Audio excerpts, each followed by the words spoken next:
आदर और सम्मान के हो इंडियन नेशनल लोकदल पार्टी के प्रदेश के अध्यक्ष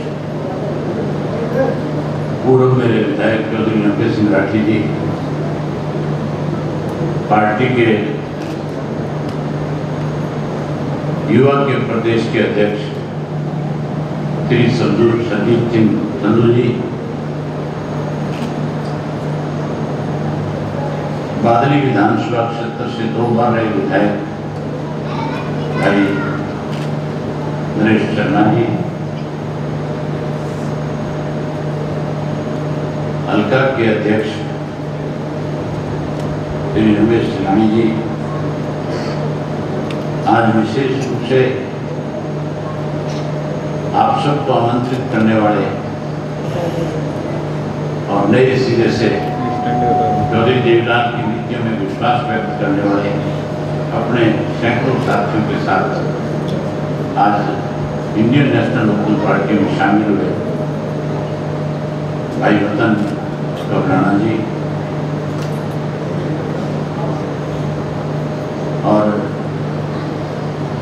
विशेष रूप से जिन्होंने चौधरी देवलाल जी के साथ, चौटाला साहब के साथ पार्टी के संगठन को मजबूत करने के लिए अपना समय दिया। आज फिर आप सब लोगों को कैसे उनकी नीतियों से अवगत कराने का काम किया, आपके अपने मास्टर भवन सिंह जी, मंच पे मेरे साथ बैठे हुए पार्टी के जिला के, ब्लॉक के, प्रदेश तक के सभी नेतागण, बहुत ही मान और सम्मान के योग गांव कबलाना के मेरे आदरणीय पिता के बुजुर्गों, नौजवान साथियों, माताओं, बहनों, पत्रकार सहायकार दोस्तों, मेरे से पहले मास्टर जी ने बड़े विस्तार से आपके सामने सारी बातें रखी कि किस तरह से चौधरी देवलाल ने आम लोगों की भलाई के काम किए, कैसे जब उनको प्रदेश के लोगों की सेवा करने का मौका मिला उन्होंने इस तरह के कानून बनाए कि जिससे आम आदमी को सीधा सीधा फायदा हुआ। आपको याद होगा सन 1987 से पहले हमारे देश के अंदर कांग्रेस का बहुत बड़ा नाम था। 1983 में जब इंदिरा जी की डेथ हुई थी, उसके बाद सारे देश में चर्चा चलती थी कि कांग्रेस पार्टी अगर आने वाले 50 साल तक लगातार राज करेगी, क्योंकि 1983 में जो लोकसभा का चुनाव हुआ, उस चुनाव में कांग्रेस पार्टी के पास 450 सीट थी लोकसभा की, और 1987 में हरियाणा की विधानसभा का चुनाव हुआ। पंजाब में उग्रवाद का समय था, हरियाणा प्रदेश के हिस्से को कम करके पंजाब के लोगों को राजी करने के लिए राजीव लोगों वाला एक समझौता किया गया। उसमें हमारे हिस्से का जो पानी था वो कम कर दिया था, चंडीगढ़ भी पंजाब को दे दिया था। हमारे जो 107 गांव हिंदी भाषी जो हमें मिलने थे वो गांव भी पंजाब को रख दिए थे। इस बात का किसी ने विरोध नहीं किया, केवल चौधरी देवलाल ने विरोध किया। और जब चौधरी देवलाल इसका विरोध कर रहे थे तो बड़े बड़े नेता जो चौधरी देवलाल के राजनीतिक साथी थे, उन्होंने उनको टेलीफोन करके कहा कि पंजाब में अमन चैन आ जाएगा, आप इसका विरोध ना करो। उन्होंने कहा कि मैं इस बात का पक्षधर हूं कि पंजाब में अमन चैन हो, लेकिन मैं इस बात का विरोध भी करता हूं कि मेरे प्रदेश के किसान के हिस्से का जो पानी है उसको कम करके अगर पंजाब को खुश किया जाए तो मैं इसका विरोध भी करता हूं। उन्होंने ये भी कहा कि अगर चंडीगढ़ जो हमारी कैपिटल है जो शाह कमीशन की रिपोर्ट में हरियाणा को दी गई है, अगर उसको पंजाब को देंगे तो भी मैं इसका विरोध करूंगा। चौधरी देवलाल ने विरोध शुरू किया और विरोध शुरू किया न्याय युद्ध के नाम से। जब वो न्याय युद्ध के लिए निकले तो मुझे अच्छी तरह से याद है, सन 1986 के अंदर जब उन्होंने हिसार से पद यात्रा शुरू करी थी, उस वक्त उनके साथ मुश्किल से 100 आदमी थे। जब उस आदमियों को लेकर के चले थे, अखबार के लोगों ने नुक्ताचीनी करी थी कि चौधरी देवलाल का विरोध जो है वो केवल राजनीतिक है। कैसे राजनीतिक ताकत उनकी होने के लिए विरोध कर रहे हैं।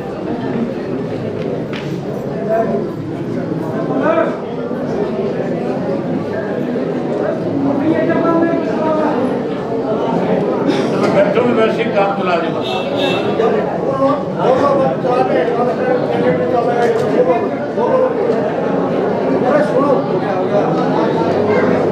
जब चौधरी देवलाल ने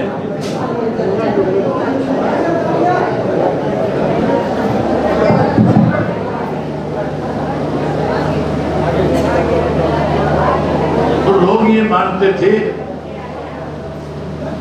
कि आंदोलन जो सक्सेसफुल नहीं होगा, लोग इस आंदोलन में चौधरी देवलाल के साथ जुड़ेंगे नहीं। लेकिन जब दिल्ली तक पहुंचे तो 100 की संख्या थी वो लाखों में तब्दील हो गई। और दिल्ली के बोर्ड क्लब पे जाकर के जब चौधरी देवलाल ने एक रैली करके केंद्र की सरकार ने जिसने हमारे खिलाफ फैसला लिया था उसको जाकर के जब चेताया और कहा कि आप हरियाणा के हितों के साथ खिलवाड़ नहीं कर सकते, आप हरियाणा के हितों को पंजाब के गिरवी नहीं रख सकते। अगर आप हरियाणा से छेड़खानी करोगे तो दिल्ली में बैठे लोगों को सत्ता से बाहर होना पड़ेगा। और उस वक्त में चौधरी देवलाल ने न्याय युद्ध की अंतिम जो रैली थी वो करी थी जेल के अंदर, उसमें भी लाखों लोग शामिल हुए। आप में से भी बहुत सारे साथी गए हुए। वहां चौधरी देवलाल ने 3 बातें लोगों के सामने कही थी। सबसे पहले बुजुर्गों से कहा था कि मर मत जाना, अगर आप मुझे इस प्रदेश की सत्ता सौंपोगे तो मैं तुम्हें मान सम्मान के रूप में 100 रुपये माँ-बाप पेंशन दूंगा। वो जो 100 रुपया था वो आज 10,000 से भी ज्यादा है। दूसरा वायदा किया था किसान के साथ। हालात किसान के इस किस्म के थे जिस तरह से आज किसान दुखी है, परेशान है, इसी तरह उस वक्त भी दुखी और परेशान था। कर्जा चढ़ा हुआ था, 10-10 हजार के कर्जे माफ करने की बात चौधरी देवलाल ने मंच से कही। और तीसरी जो बात कही थी वो चौधरी देवलाल ने ये कही थी कि अगर आप लोगों ने मुझे इस प्रदेश की बागडोर सौंप दी तो गरीब की बेटी के लिए भी कन्यादान के रूप में 5100 रुपये दूंगा। मुख्यमंत्री थे, उन्होंने अखबार के अंदर बयान दिया कि मैं मुख्यमंत्री हूं, मैंने LLB कर रखी है। चौधरी देवलाल तो अनपढ़ आदमी है। और बंसीलाल ने ये कहा कि अगर कानून से ये सारी चीजें दी जा सके तो फिर चौधरी देवलाल की बजाय मैं लोगों को दे दूं।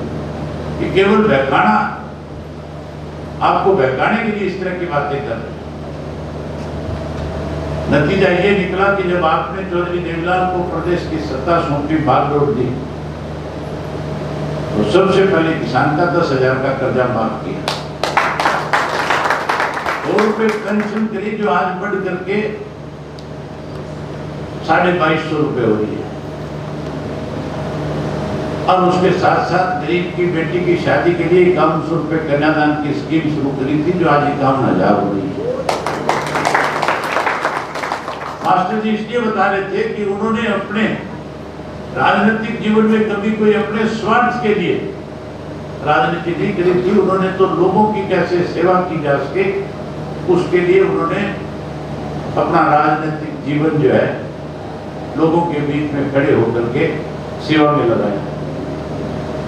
लालच अगर किसी ने दिया, कभी उनको किसी ने बरगलाने की कोशिश करी, अगर कहीं किसी समाज के साथ, चाहे वो गांव का गरीब आदमी था, चाहे वो किसान था, चाहे मजदूर था, अगर सरकार ने उसको कहीं दबाने की कोशिश करी तो चौधरी देवीलाल ने बड़े बड़े पदों को ठोकरें मार करके और उस गरीब के, मजदूर के, किसान के साथ खड़े होकर के उसको न्याय दिलवाया।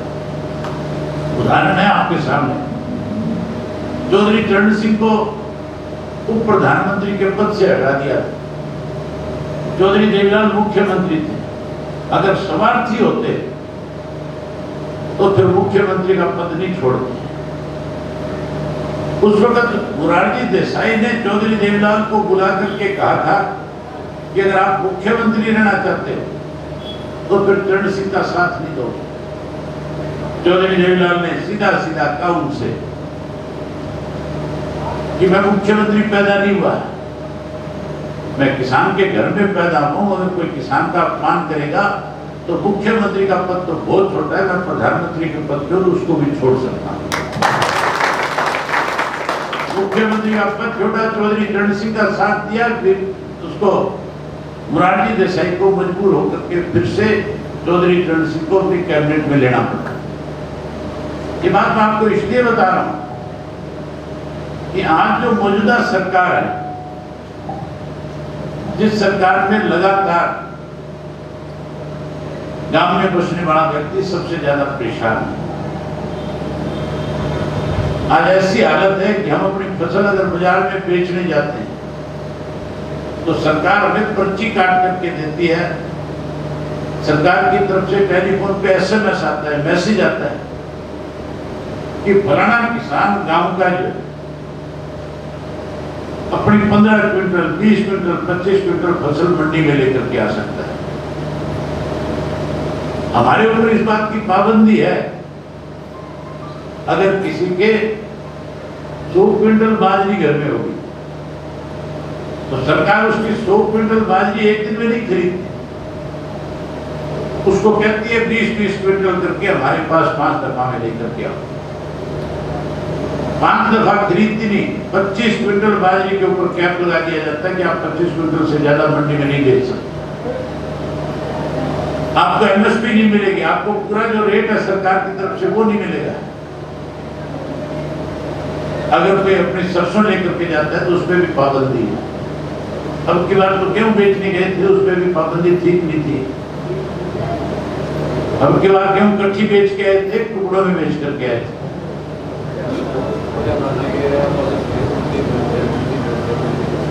कई बार गारंटी हुई। न केवल किसान को परेशान किया बल्कि व्यापारी और किसान का संबंध खत्म हो, इसके लिए भी सरकार ने नई पॉलिसी बना दी थी। लॉकडाउन चल रहा था, कोरोना की बीमारी जो है इससे लोग डरे हुए थे, हर आदमी अपने घर में बंद था। हमारी मुख्यमंत्री के साथ एक वीडियो कॉन्फ्रेंसिंग हुई थी जब लॉकडाउन शुरू हुआ, कोरोना की बीमारी आई तो एक कमेटी बनाई गई, राजनीतिक कमेटी।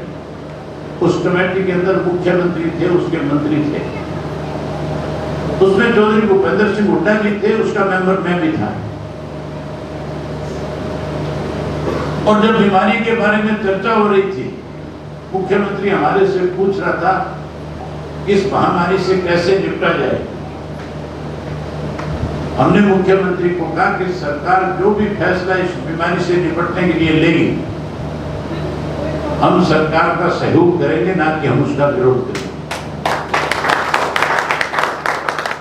मैंने उस वक्त मुख्यमंत्री जी से कहा था इस महामारी के दौरान किसान के खेत की फसल भी पक करके तैयार हो रही है। उन दिनों सरसों की कटाई चल रही थी। मैंने पूछा कि सरसों कैसे खरीदोगे, किसान आपकी सरसों मंडी में कैसे लेकर के आएगा? तो कहने लगे किसान की सरसों का एक एक दाना खरीदेंगे, किसान के सामने कोई दिक्कत नहीं आने देंगे।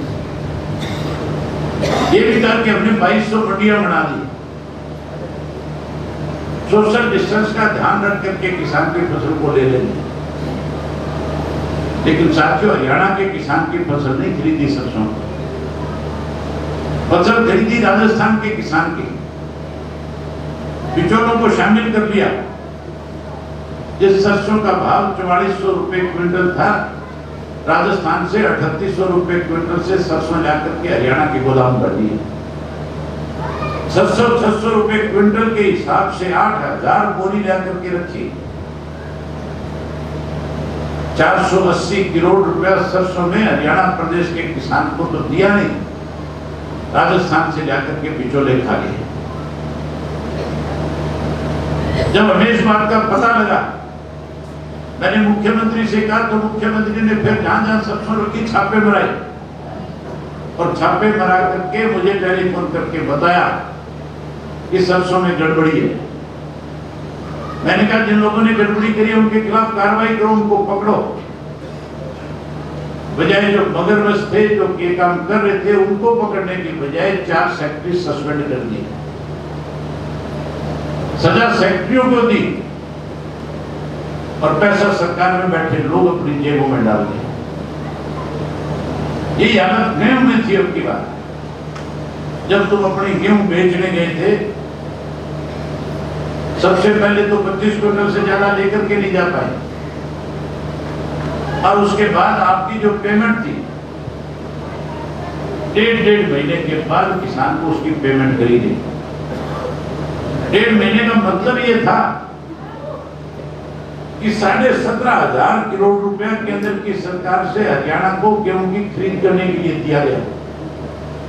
उस 17,500 करोड़ रुपए को जब उन्होंने बैंक में डाल दिया, उसका 1.5 महीने का ब्याज जो है 950 करोड़ रुपए बनता था, वो पैसा इन्होंने आपको पेमेंट देने की बजाय 950 करोड़ रुपया ब्याज के रूप में बैंक से लेकर के लोग खा गए।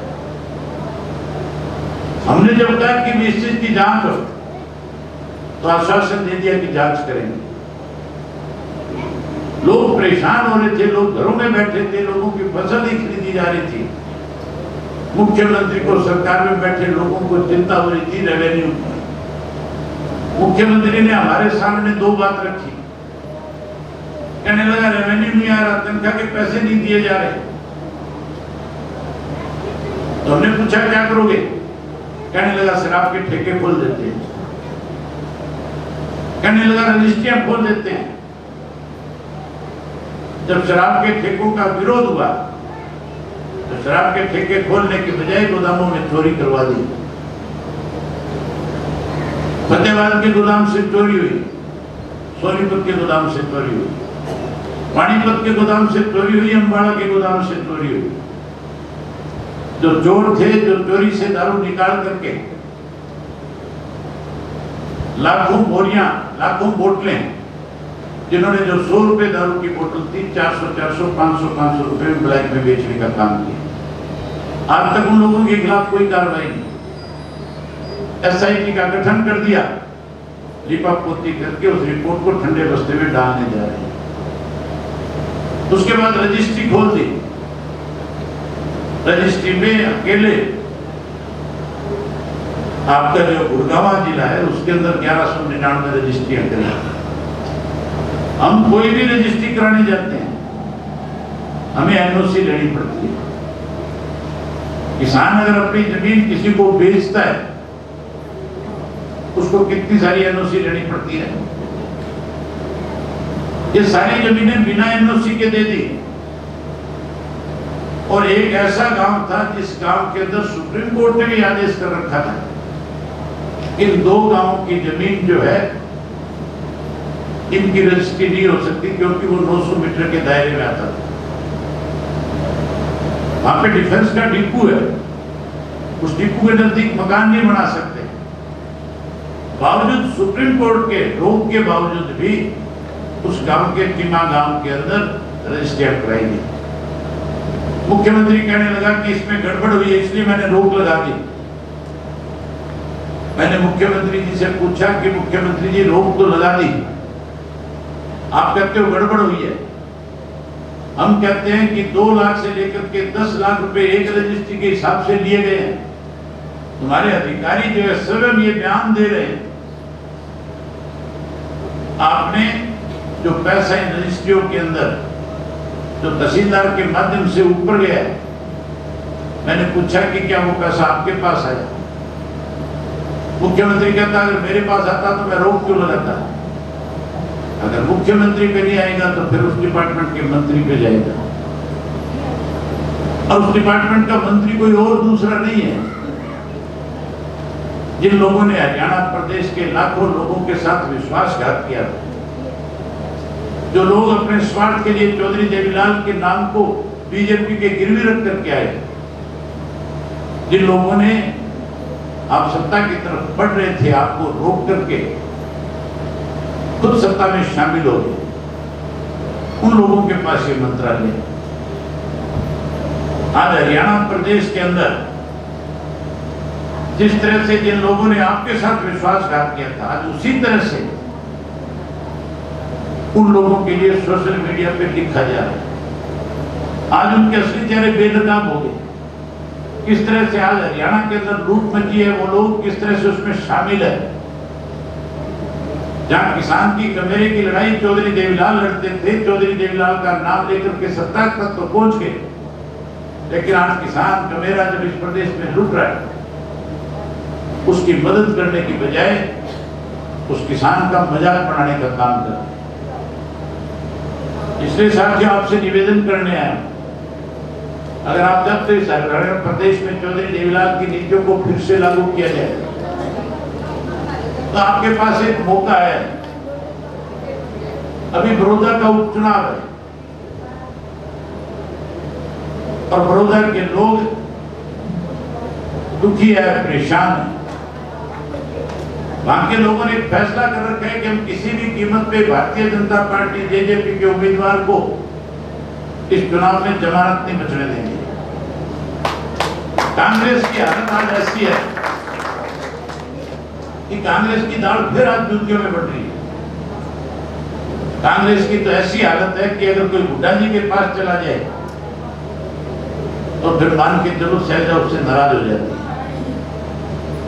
कहीं किरण नाराज हो जाती है, कहीं कुलदीप नाराज हो जाता है, कहीं सुरजेवाला नाराज हो जाता है। अगर कोई गलती से उनके पास चला जाए तो फिर ये बाकी दूसरे उससे नाराज हो जाते हैं। वहां लोगों ने हुड्डा साहब का भी 10 साल का शासन देखा है। वहां 10 साल के अंदर किसी भी गांव में कोई छोटा मोटा विकास नहीं हुआ। लोग उससे भी दुखी है। लोग फिर से चाहते हैं कि इंडियन नेशनल लोकदल पार्टी सत्ता की तरफ बढ़े। वहां बीजेपी के लोग जाकर के मंत्री ये कहते हैं कि अगर इसे एक सीट को आपने किसी दूसरी पार्टी को जिता भी दिया तो उससे कौन सा हमारा लाभ चला जाएगा। इस प्रजातंत्र में वोट जो है, आप किसी से जाकर के हाथ जोड़ के तो ले सकते हो, किसी को डरा करके आग दिखा करके वोट थोड़े ले सकते हैं। वो तो डरा रहे हैं। वो तो ये कहते हैं कि अगर हल्के का विकास चाहते हो तो फिर हमारे उम्मीदवार को जिता देना। पहले शर्त लगा रहे हैं उनके सामने। इसलिए वहां के लोगों ने फैसला कर रखा है, अब की बार वो आपके साथ मजबूती के साथ खड़े होकर के आपके प्रत्याशी को जिताना चाहते हैं। लेकिन उसके लिए आपको समय निकालना होगा। आपकी रिश्तेदारियां हैं, आपका भाईचारा है, आप लोगों के सामाजिक रिश्ते। आप समय निकाल करके 1 दिन का, 2 दिन का, 3 दिन का उनके बीच में जाओ। जो दिक्कतें, कठिनाइयों का सामना आपने किया है उन सब का जिक्र करो। जब कबलाना गांव के 100 लोग जाकर के इकट्ठे होकर के गांव में जाके लोगों से मिलेंगे तो वहां के व्यक्ति को इस बात के ऊपर सोचना पड़ेगा कि कबलाना वाले थाई पास क्यों आए। अगर आप जाओगे तो 100% उनका मन बदलेगा। और ये कहते हैं ना कि एक सीट से कौन सा फर्क पड़ जाएगा। चौधरी ओम प्रकाश चौटाला जी नरवाना से बाई इलेक्शन जीत करके आए थे। कांग्रेस का राज था, बंसीलाल की सरकार थी, जो सरकार जोड़ तोड़ से बनी थी, जिसके अंदर बीजेपी शामिल थी, जिसके अंदर जनता दल शामिल था, जिसमें निर्दलीय शामिल थे, जिसमें बंसीलाल की पार्टी। बंसीलाल मुख्यमंत्री बन गया मेजोरिटी में, लेकिन नरवाना के उपचुनाव में जब चौधरी ओम प्रकाश चौटाला चुनाव जीत करके गए तो जो गठबंधन की सरकार उन्होंने बना रखी थी उसमें भगदड़ मची थी। चंद दिनों के बाद बंसीलाल की सरकार गई और हरियाणा प्रदेश में चौधरी ओम प्रकाश चौटाला के नेतृत्व में सरकार बनी थी। आज भी ऐसी हालत है, इनका गठबंधन हुआ नहीं, उससे पहले विरोध होना शुरू हो गया। इनके अपनी पार्टी के लोग इनका विरोध करने लगे। विरोध है कि नहीं है? आज का अखबार पढ़ा था मैंने, पहले तो गौतम बोलता था अकेला, गौतम के बाद बबली ने बोलना शुरू किया।